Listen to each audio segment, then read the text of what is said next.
Bon matin, je me suis fait une petite playlist de discussions philosophiques. Comme plusieurs parcours thérapeutiques en même temps. Là, j'en ai comme deux là, qui sont comme à chaque semaine assez intenses. Puis de temps en temps, les sujets ils se rejoignent. Puis c'est deux parcours complètement indépendants. Là, il n'y a aucun lien entre les deux. Puis là, depuis 2 semaines, plus à peu près, ça tourne autour des intentions cachées.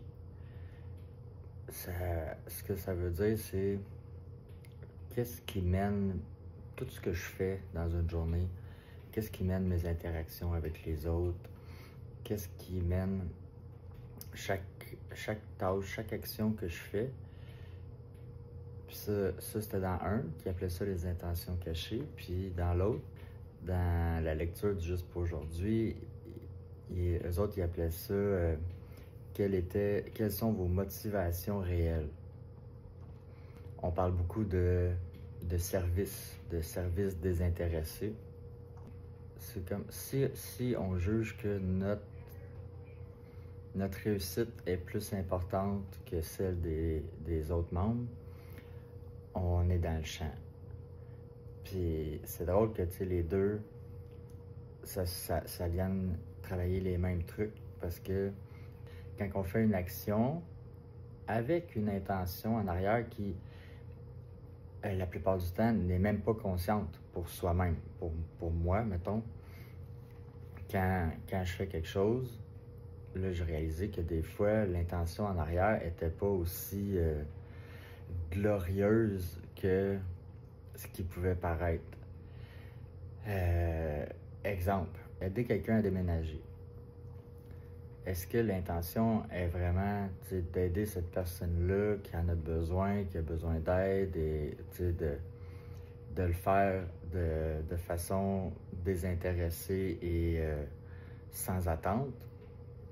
Ou est-ce qu'en arrière de ça, il n'y a pas une motivation de « Ah, après cette personne-là, elle va me devoir quelque chose. Après ça, c'est comme si elle va m'être redevable. » Mais ça, des fois, on se l'avoue même pas à nous-mêmes.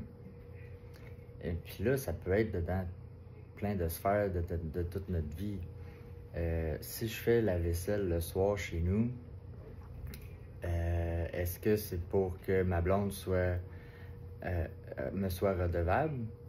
Est-ce que c'est pour attirer des bonnes grâces? Est-ce que c'est pour avoir des faveurs? Est-ce que...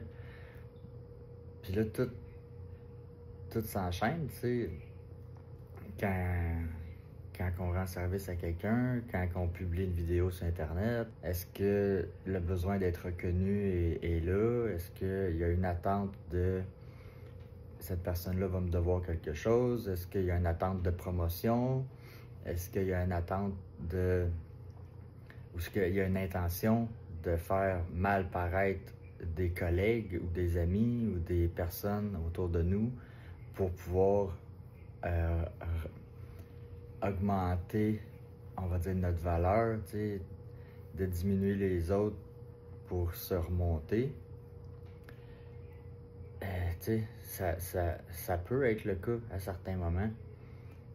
Puis l'idée, c'est pas de juger ça ou de rendre ça correct ou pas correct. C'est juste de l'observer. Et ensuite, que les actions soient faites plus consciemment. Que si je suis en train de me rendre compte que je suis dans une conversation, puis là, ce que je m'apprête à dire a comme but de rabaisser les autres autour de moi pour me sentir meilleur que eux, ben là, je pourrais peut-être avoir une petite retenue puis me demander, OK, c'est-tu vraiment utile ce que je vais dire? Est-ce que ça apporte vraiment quelque chose de bénéfique à la conversation? Est-ce que ça va aider les autres aussi autour de moi?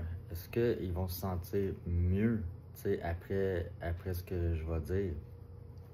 Si c'est pas le cas, peut-être je ferais mieux de réfléchir un petit peu plus. Fait que ça tourne autour de ça ces temps-ci. C'est quand même intéressant. Ça demande beaucoup d'humilité. C'est vraiment des choses qui sont pas le fun à constater, à observer, parce que ça le dit, tu sais, c'est des intentions cachées, souvent qui sont cachées à nous-mêmes. Donc, on veut pas voir, puis qui sont pas glorieuses, qui ont rien de fier à avoir. Mais c'est intéressant parce qu'on se rend compte que des vrais bons leaders ou des vraies bonnes personnes qui sont au service des autres, ils ont réussi à changer ça ou à pas avoir ces intentions cachées-là. Mais l'idée en arrière de tout ça, c'est de devenir de plus en plus conscient finalement. De plus en plus conscient de qu'est-ce qui mène mes actions, mes pensées et donc mes émotions. Parce que si je fais quelque chose en attente de quelque chose d'autre et que cette attente-là n'est pas comblée, je vais être déçu, je vais être fâché, je vais peut-être remettre cette relation-là en question, je vais me remettre en question, et je vais chercher une autre relation dans laquelle je vais pouvoir avoir ce pouvoir-là de redevance constante. Puis ça, quand j'y repense, c'est assez malsain comme type de relation.